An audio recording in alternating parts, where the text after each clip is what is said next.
అదొకటి. అండ్ మీరు రీల్‌లో నేను పేర్లు మెన్షన్ చేశాను చెప్పారు. యెస్, నేను గాయత్రి అక్క ఇంకా శ్రీధృతి పేరు మెన్షన్ చేశాను. కానీ మీరు ఇంకేదో ప్రణతి ఇంకా శ్రీలలిత అని చెప్పారు మీ రీల్‌లో. నేను ఈ 2 నేమ్స్ ఎక్కడా కూడా వాడలేదు. వీడియోలో కానీ ఇంటర్వ్యూస్‌లో కానీ ఎక్కడ ఎత్తలేదు. సో మీరు ఎక్కడి నుంచి విన్నారో ఎవరి నుంచి విన్నారో తెలియదు మ్యామ్.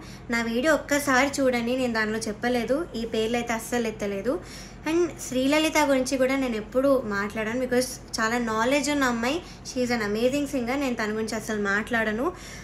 సో నా యాక్చువల్ క్వశ్చన్కి మీ ఆన్సర్ రాలేదు, విచ్ ఇస్ లిరిక్స్ మర్చిపోయిన వాళ్ళు ఎందుకు టాప్లో ఉన్నారు. I'll also give you the songs. చమ్కీ లాంగీలేసి పల్లవి స్టార్టింగ్ అయితే తను మర్చిపోయింది, అది మీరు కామెంట్స్లో చెప్పలేదు. అండ్ సీతారామచరితం దానిలో కూడా లిరిక్స్ మర్చిపోయారు, అది కూడా మీరు కామెంట్స్లో చెప్పలేదు. And the third thing is చేతుల మీద రాసుకొని వస్తే అదొక కామెడీ థింగ్ లాగా పోర్ట్రే అయింది, కానీ ఒక కాంపిటీషన్ మీరు అలా చెయ్యలేదు. అట్లీస్ట్ మార్క్స్లో అయినా మీరు అక్నాలెడ్జ్ చేసి వేస్తారేమో అనుకున్నాను, కానీ చూస్తే వాళ్ళందరూ కూడా టాప్లో ఉన్నారు లాస్ట్లో.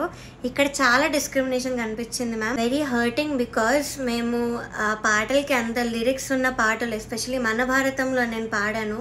అండ్ అదర్ సాంగ్స్ కూడా డైలాగ్స్ కూడా ఉండే మన భారతం అనే పాటలో చాలా లిరిక్స్ ఉండే, కానీ మేము అక్కడ లిరిక్స్ కరెక్ట్ పాడేవాళ్ళు కూడా మర్చిపోకుండా. మేమందరం అంత హార్డ్ వర్క్ చేసుకుని, అందరు సింగర్స్కి తెలుసు ఎంత కష్టమో లిరిక్స్ గుర్తుపెట్టుకోవడం తక్కువ డ్యూరేషన్లో.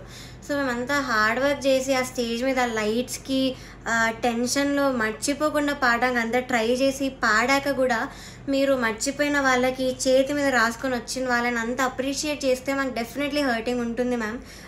It's very discriminating.